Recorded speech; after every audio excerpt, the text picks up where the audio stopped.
Please give me 5. Thank you. Welcome and good morning. My name is Shelley Nielsen. I am the principal here at Peter Hobart. I recognize a lot of faces from those students who were once at Aquila before I arrived back here at Peter Hobart. This morning we are really, really lucky to have a national speaker talking to us about his struggles and his life experiences to share that with you. We are also really lucky that this came to us as a gift from Autism Speaks, which is an organization that one of our educators, Mrs. Jen Ziff, is a member of. So in just a moment, I would like to introduce her, but before I do that, can we please have a round of applause for having this special gift brought to us.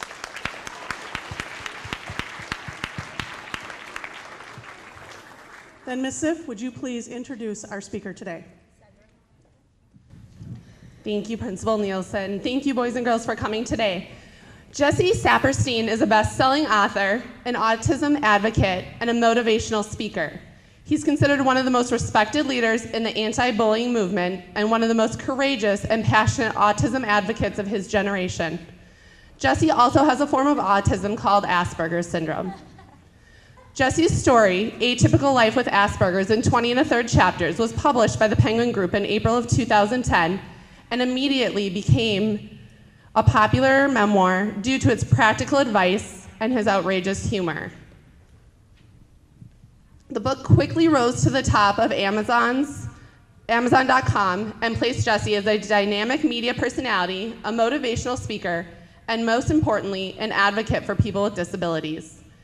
Please join me in welcoming Jesse A. Saperstein to St. Louis Park.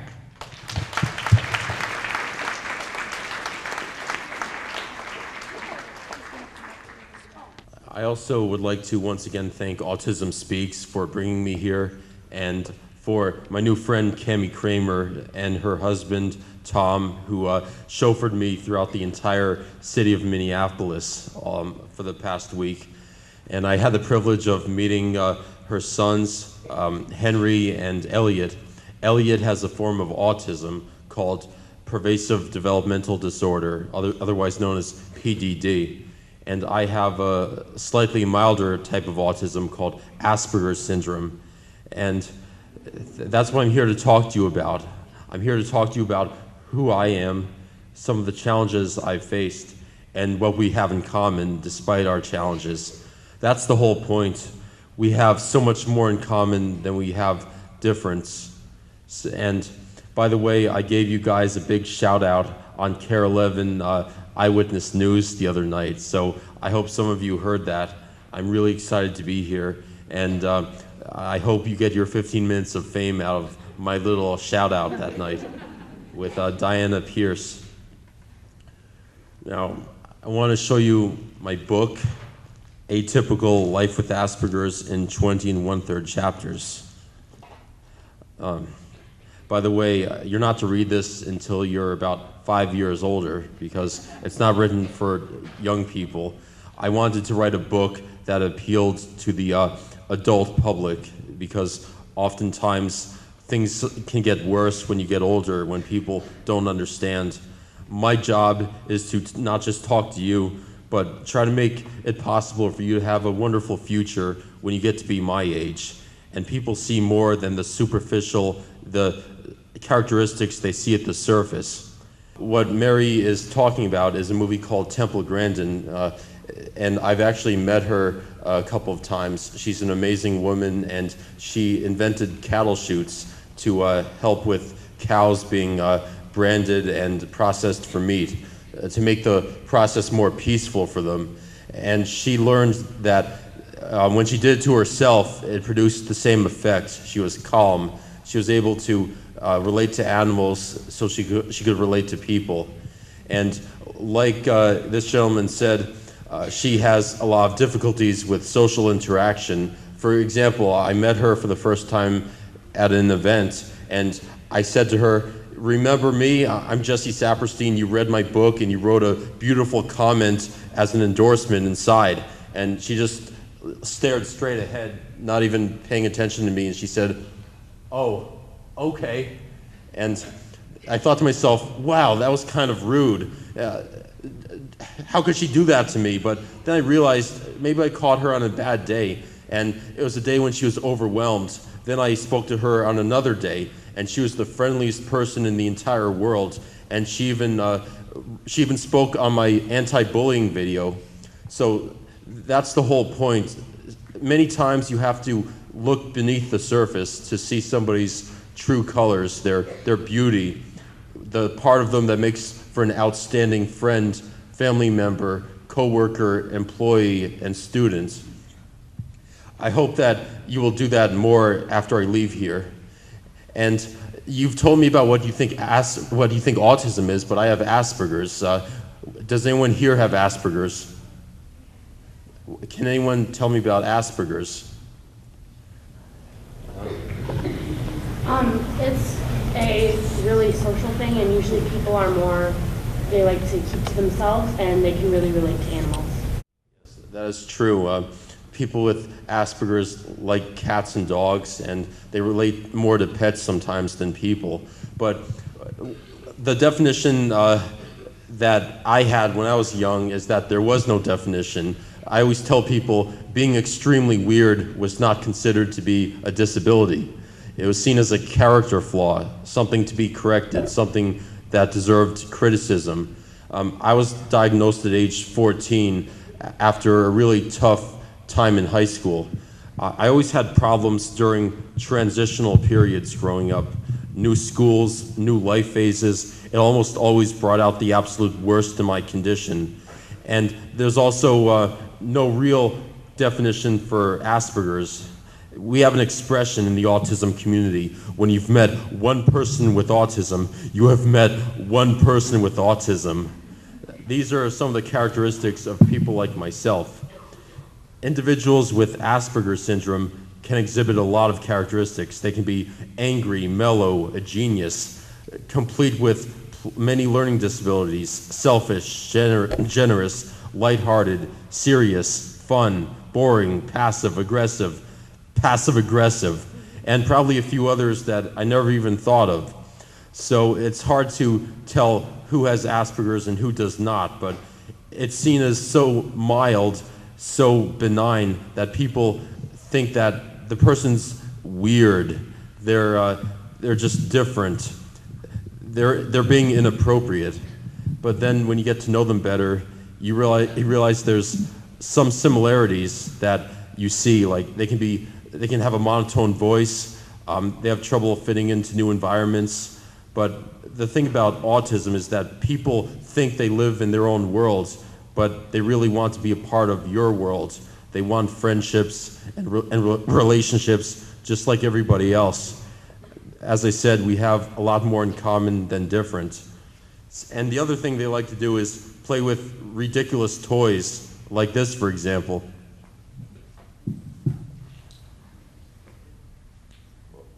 Whoa. Oh, yeah. Okay, one more time. By the way, I didn't get this good at this toy by doing it all the time, instead of doing better things with my free time, because that would be kind of pathetic if I played with this all day long, which I do. They may also do things that people their age have stopped many years ago, like observing Halloween with a passion. They may dress up in stupid costumes after everyone else has moved on, like this, for example.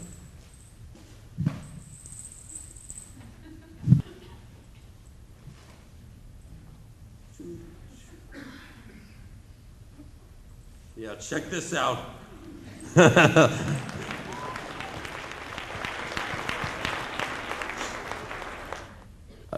I just want to tell you that my problems did not necessarily go away as I grew older and matured. In many cases, they became worse. For example, I went to college and I did exactly the same things that I did in high school.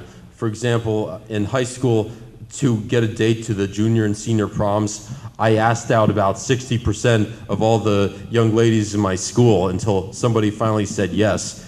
And it turned out to be a wonderful experience going to the prom. Then I entered college, and I did exactly the same thing. I continuously called people up, asking them out on dates until Eventually somebody said yes or maybe. And these behaviors earned me a lot of nicknames throughout my college experience, like Sketchy Jesse, Scary Jesse, Running Jesse, the Psychopath, the Stalker, Weird. And even though I did have many good experiences in college, I was still very angry, not just about the pain, but I knew that if people took another look, if they saw there was more to me than doing a terrible job making a first impression, they would see that side that some of you are hopefully seeing right now. I've always been really angry when things like this happen, but I believe that anger can be a good thing. I have an expression, there's only one real type of negative energy. People always told me, you have too much negative energy, but the only real negative energy is any energy that negates a positive action. If you don't do something positive, then it is negative. So one positive thing I decided to do was take a break from going to school after college. No graduate school, no master's degrees. And that little break, by the way, get the music ready. That little break, my friends, is now 8 years and counting.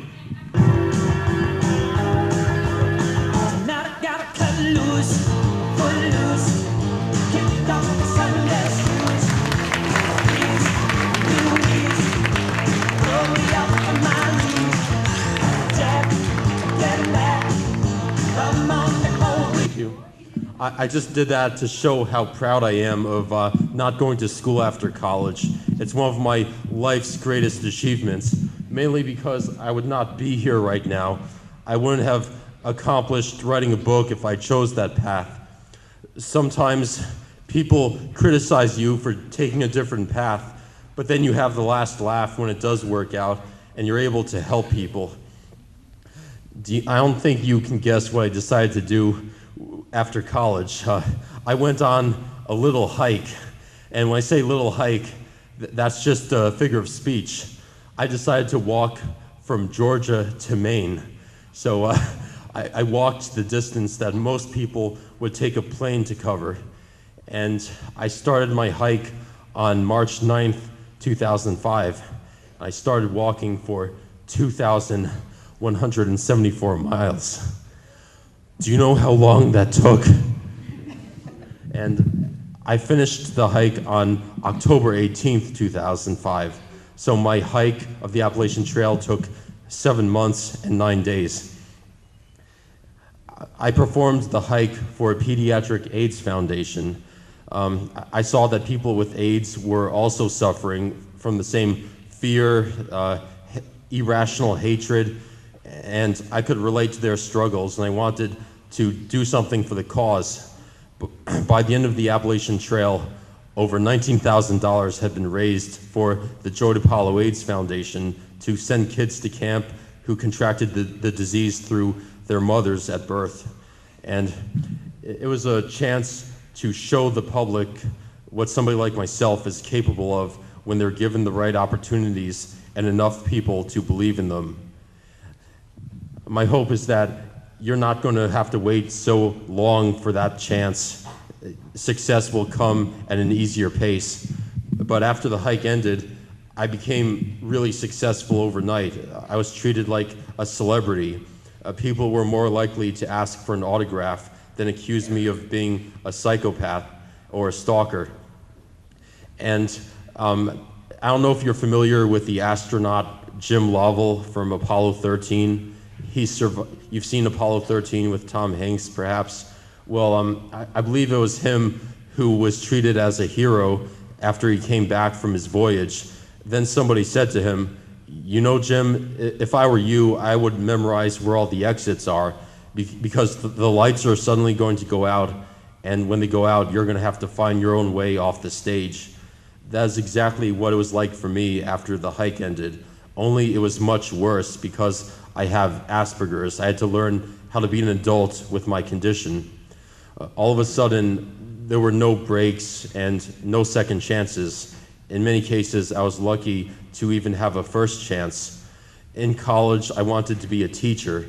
That did not really work out so well. I substitute taught, and people were afraid of me. And sometimes I would do something inappropriate to deserve to be fired. Like one time I answered my cell phone in the middle of class, and another time I was describing a very inappropriate episode of a naughty TV show called Desperate Housewives right in the middle of class, just telling the students about the episode and what I saw. This was such an important experience because I learned that just because I have Asperger's, that's no excuse for saying things that are not appropriate and not fighting the good fight. If you struggle with a disability too, my message for you is to keep fighting, and you have to be the ones who always do what you say you're going to do. If you do have something wrong that's offending people and that's just plain inappropriate, then you do what you can to fix it. My attitude is, if I'm doing something that's not appropriate, I want you to tell me. I cannot fix it if you're not honest with me. I want to be accepted, and I want to deserve that acceptance. So I tried really hard, and the firings still continued. And sometimes I would get an excuse. The most ridiculous excuse was, well, somebody heard you tell one of the students that your name is Jesse instead of Mr. Saperstein. It scared me that this was happening to me when schools should understand. I think that if I worked for an elementary school like this, I would have had a lot more of a chance. Everyone here seems so incredible and so embracing. The thing about weakness is that sometimes you want it so badly, you want to be successful, and you're not able to just let it go. Letting go is the worst thing you can possibly do. So instead of accepting my weaknesses, I found a much worse place to work, far worse than being around little kids and having to watch what I said. I decided to go into mortuary science, and that's just a fancy word for I worked at a funeral home with people who had died.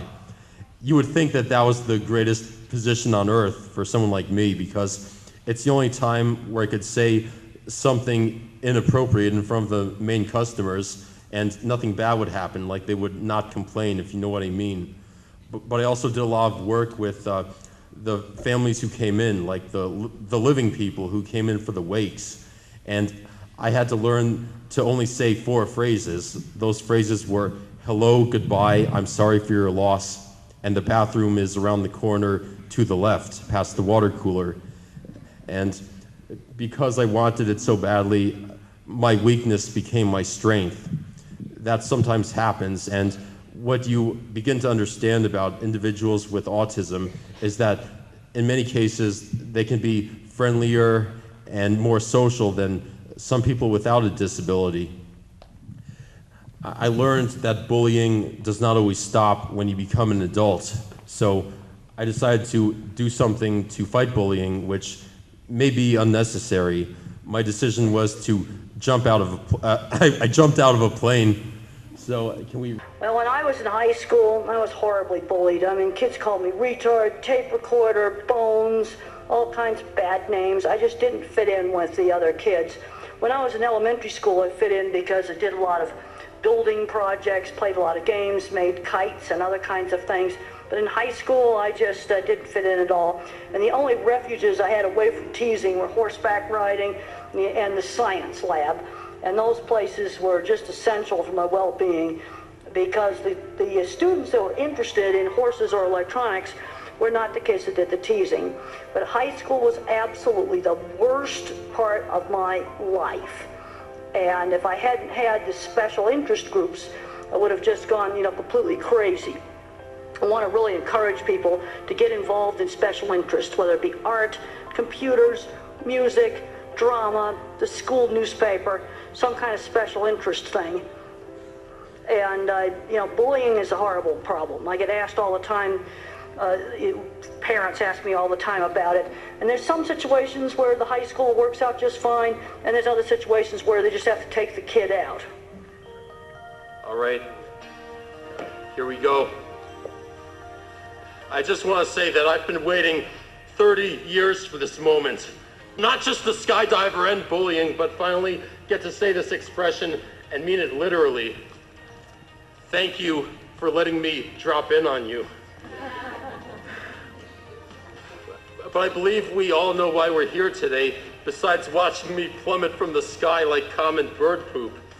This is more than ending the abuse, but also understanding what can happen when we take the time to realize there is so much more to some people than being overweight, socially awkward, or having a disability. We will also recognize the insanity of hating people because they are gay. Show them the mercy that did not often exist during my childhood. In turn, we shall eliminate the hatred, bullying, and irrational fear that seemed to be a constant presence. But we are better than what is convincing so many young people to give up hope in the worst way possible. Too many lives with unknown potential are forever lost. If you believe you are guilty of creating this pain, then let today be your day of exoneration. Maybe you did not know better or understand that your actions could have deadly consequences. Let this be the first generation to enjoy acceptance while having something to fight for. It cannot and will never get better someday. It will become better today.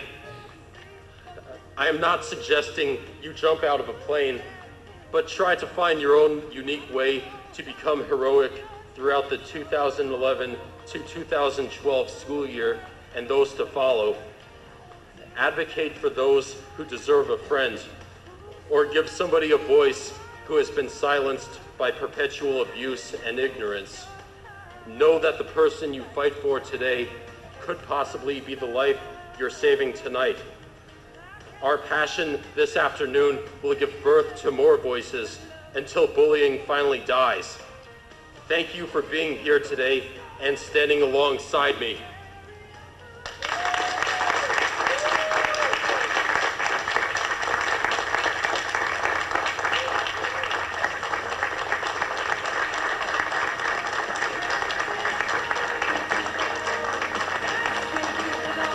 As I was saying, every child who spoke out about their anti-bullying experiences was on the autism spectrum, like me. I believe that was even braver than me jumping out of a plane. Jumping out of a plane was easy. Okay, fine, it wasn't easy, but I realized there's people in this world who have worse problems than skydiving. I knew that things would be okay. I don't know if you caught that statistic, but the chances of being really hurt in an accident are about 1 out of 100,000. But I kind of knew that even though it would be pretty scary, I'd be okay and it would be fun. But the kids talking about their experiences with bullying and autism was extremely courageous. I only hope that a good number of you will follow in their example and be honest about what you have. In a perfect world, everybody would be treated equally, regardless of whether they have a disability. People contacted me after my book was published. They said, "I'm so sorry that if I ever made fun of you, Jesse. I did not know you had autism. I wish you had told me." I wanted to say, well, why couldn't you have made me a friend or be nice to me, because I'm a nice person, because I have good intentions and I deserved a world without bullying. But sometimes when you tell people what you struggle with, their attitudes will change. People criticized me for being really uptight and awkward. I mean, a lot more than I am these days, at least, because when I was struggling to control everything coming out of my mouth, my mannerisms were extremely rigid and awkward. I talked like a total robot because I knew if I relaxed, I'd say something really inappropriate to get myself in trouble or lose my job. Once people knew that this was me trying to make them comfortable, making an effort, that they changed. They saw me in a different light. Education is the most wonderful thing you can give somebody. The great poet Maya Angelou once said, "When you know better, you do better." And if you are affected by autism, be the one who gives the greatest weapon against bullying. Educate people, allow them to ask questions. If you don't have a disability, be brave enough to ask questions to somebody else. Sometimes you may hear, "Excuse me, that's none of your business," but I think I speak for most people when I say, if I had three choices, being bullied, being ignored, or having somebody ask a question so they could understand, I'd rather have them ask me a question, even if it's sometimes uncomfortable explaining myself. If you have been a bully or you are a bully, don't be so hard on yourself. Use this day as a day of exoneration. When I say exoneration, that means it's a day to start over and forgive yourselves. I think that bullies can be victims and victims can become bullies. I'll give you an example. When I was 6 years old, I used to follow this little boy around because he was so much shorter than me, and I'd say, "Oh, Nathan, you are as small as a little pebble." And I did this nonstop until the older brother came along and really taught me a lesson twice. So when I was on the ground like this,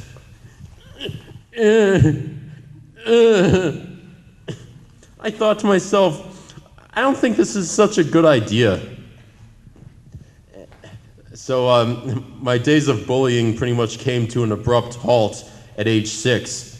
Maybe if that had not happened, I would have continued to find victims because it made me feel good in the moment. A lot of our actions are determined by experiences, but now you know better, and I don't even think I have to tell you this because it seems like so much acceptance was already in place well before I came here. I'd also like to say that my success is what happens when the bullying and fear ends and the acceptance and embracing begins. I hope that you will have the same chances I've had, and your adulthood will not be so ingrained in fear. I think all of you are absolutely incredible, and I will work to make sure that people will embrace you when you become older and right now. I look forward to being your partner, teammate, and most importantly, your friend throughout our mutual journeys. Thank you for having me, and I'm open to questions and answers right now. Jesse, we have one over here.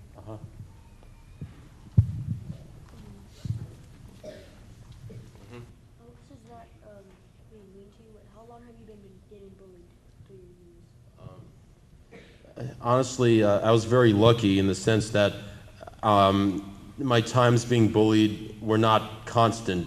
These days it seems more constant, and that's what prompted the anti-bullying movement.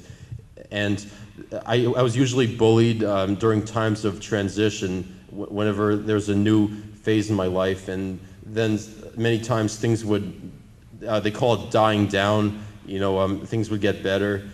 And let me think, I haven't been bullied for an extremely long time, ever since my book came out.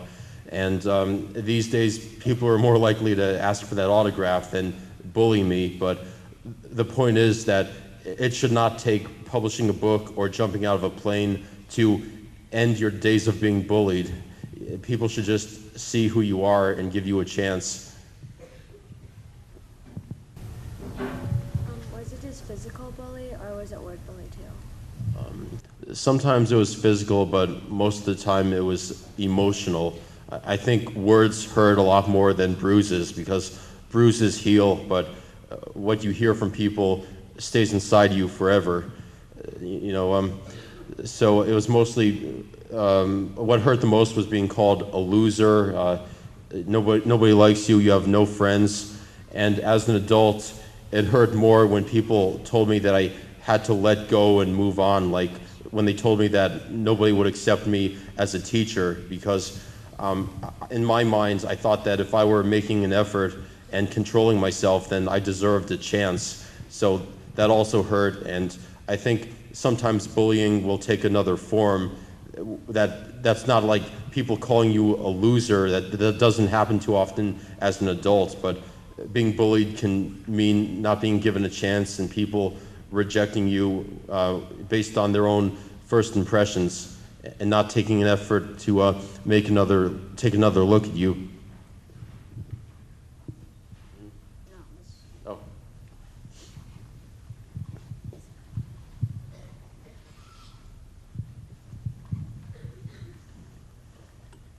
Did it ever get to a point where like you wanna like ever go to school? Yes. I did have one case of bullying that was so constant that I couldn't take it anymore, and I actually had to take a day off from school. So that did happen when I was much older, when I was a senior in high school.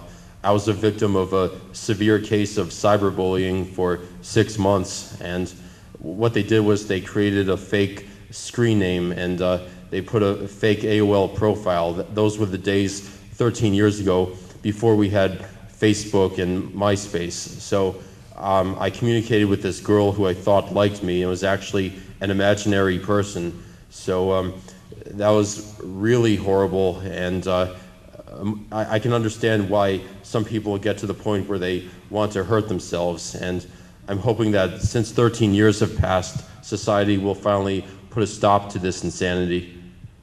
I'm going to get to you next. Did you know that other people in your school that were bullied like you, they had autism? What's your name? Alex. To answer your question, Alex, I did know lots of other people who were bullied even worse than me, and I was always a bystander, which was not cool. I think being a bystander can be almost as bad as doing the bullying, because the torment is fueled by those who stand around and do nothing. So whenever somebody else was being bullied, I did not stick up for them. I just pretended it was not happening. I was like, well, finally they're focusing on somebody else. This could be a nice vacation for me.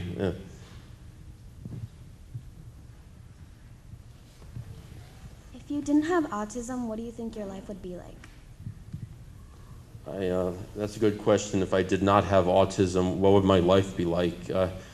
I don't know if I would have published a book or gone skydiving. My autism makes me want to do something called overcompensating. I'm more prone to putting myself in situations where I don't belong. When people say, Jesse, you don't fit in here, or this is not for you, I'll say, that's the whole point.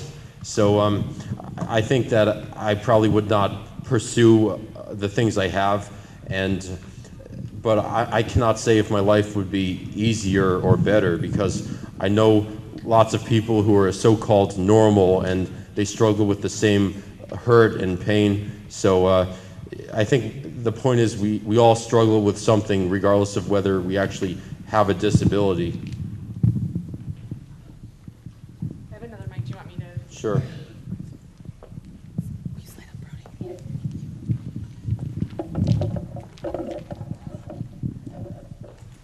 Did you ever consider hurting yourself? Yes, I definitely did. When I was a senior in high school, during that 6-month case of...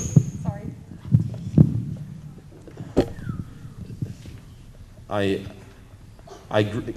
Yes, I did get to that point during my 6-month case of cyberbullying, mainly because I developed feelings for this imaginary person, and people, as I said many times, people with Asperger's are not able to let go. So at one point during the prank, they ended contact with me, and I went absolutely crazy because I needed to know what happened. And during that point, when I didn't know why this person ended contact, I became very distressed. And when I found out it was all just a prank, I thought of hurting myself. I thought, how could somebody devote that much time to tormenting me?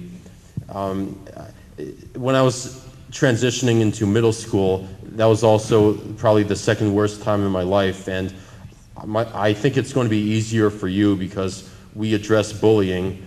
middle school is a very difficult time. I compare middle school to being pregnant. It's a very, not that I know what it's like, but when a woman is pregnant, she's glowing and beautiful, but there are side effects.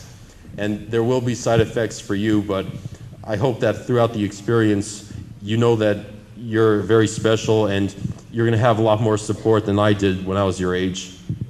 Thank you. Did you tell an adult when you're in trouble? Did I tell an adult? Yes, I did. And they did address bullying when I was that age, but at the same time, a lot of the anti-bullying movement was about teachers saying, well, did you do anything to bring this on yourself? So they did not take it seriously like they do now. So a lot of times the adults seemed just as bad as the people making fun of me. Why do people bully so much? For many reasons. Not because they're necessarily terrible people, but some bullies have lives in which they're not complimented. They feel that nobody likes them. So sometimes the only way they can feel good about themselves is by making fun of somebody else and thinking that there's somebody else who's geekier and weirder than they are. And other times it's just because they don't understand.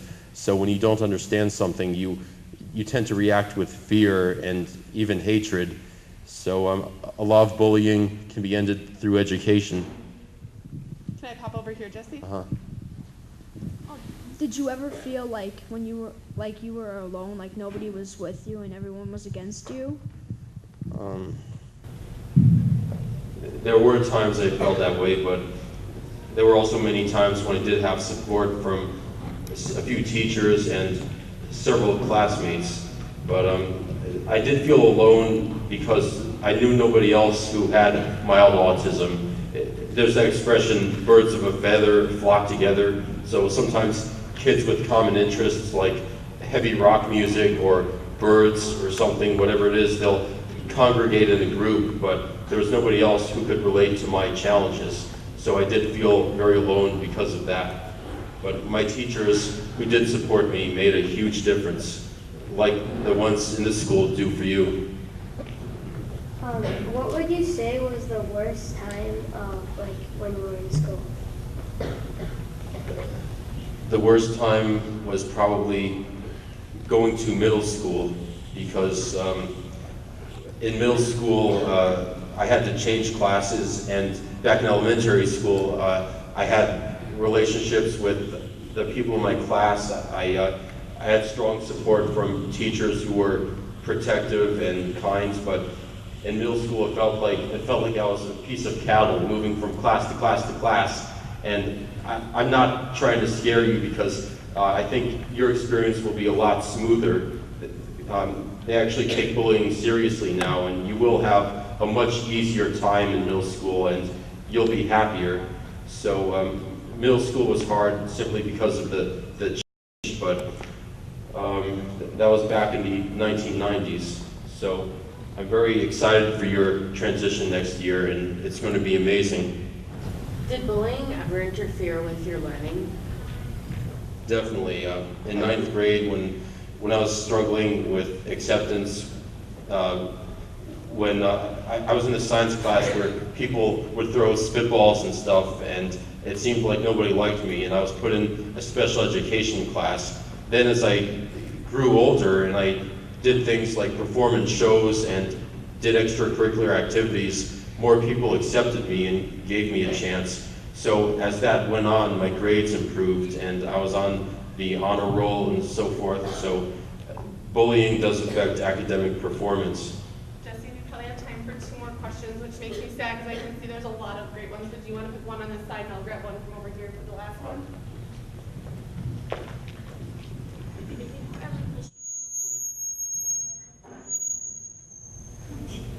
Did people ever push me down and throw stuff at me?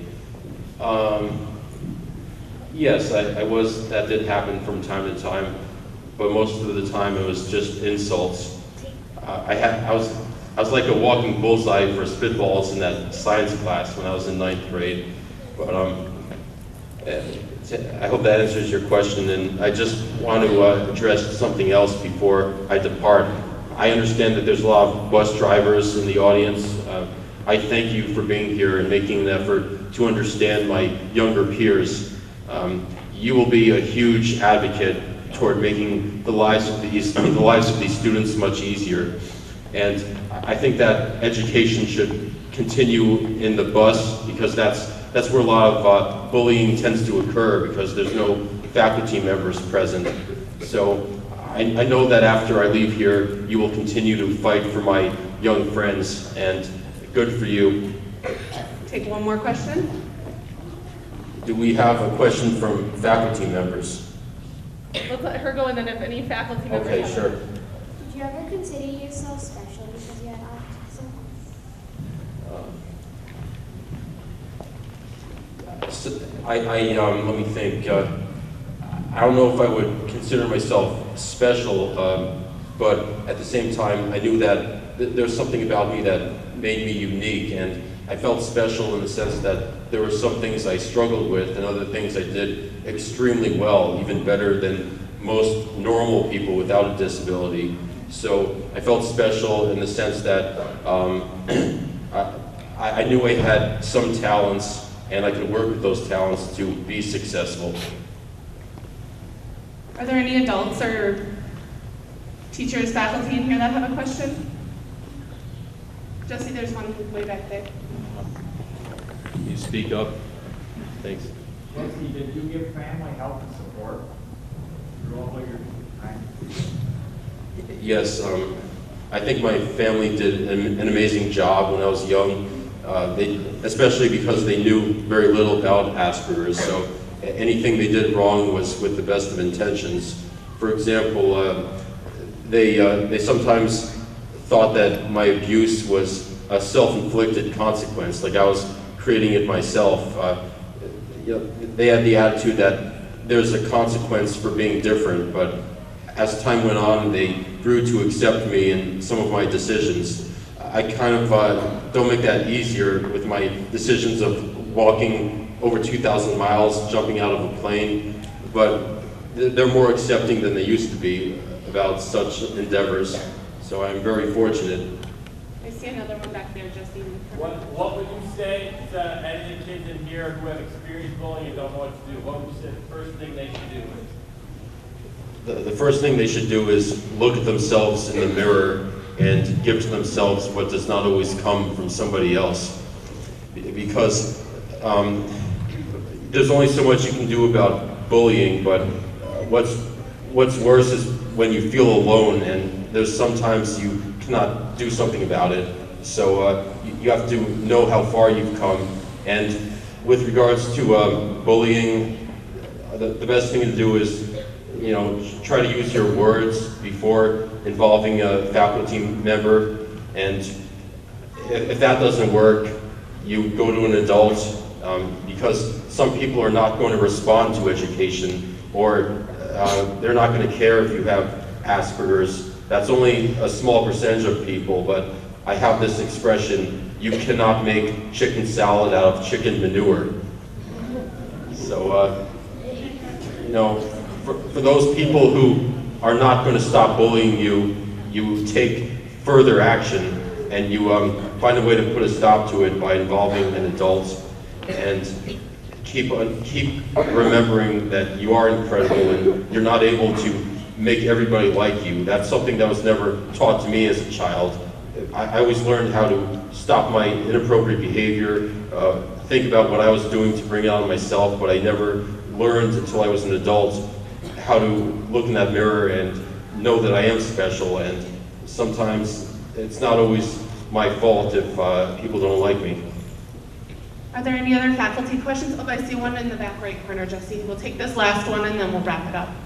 Can you hold meetings for parents? Is that your parents were educated and educate their kids better about celebrations that kids have trouble with? You asked, is it good to call meetings with parents? No, do you personally do meetings with parents? Like I do a meeting with the kids and how the fact that they will be here, like with parents sometimes, they're able to teach their kids about certain situations. Yes, there are audiences composed of parents. So I do a lot of work with the parents of autistic children, and I do my best to let them know that if their child is playing alone for a little while at recess, it does not mean that child is going to end up having no friends. We sometimes forget as parents that a lot of our children's behavior is normal. It's not just because they have Asperger's. For example, there was one parent who was really concerned that her child was playing alone at recess once in a while. I said to her, if you had a day when you were constantly stimulated, always around people, and someone bothered you during your 5-minute coffee break, would you accept that, or would you want to say a bad word to that person? Everybody needs some time alone, and everyone needs to be isolated once in a while. So a lot of times the things we worry about are just normal things that everybody goes through. All right, Jesse, I know we have to get some other buildings back for their lunch schedule, so I think we're going to have to wrap it up. Boys and girls from St. Louis Park, can you join me in thanking Jesse for this wonderful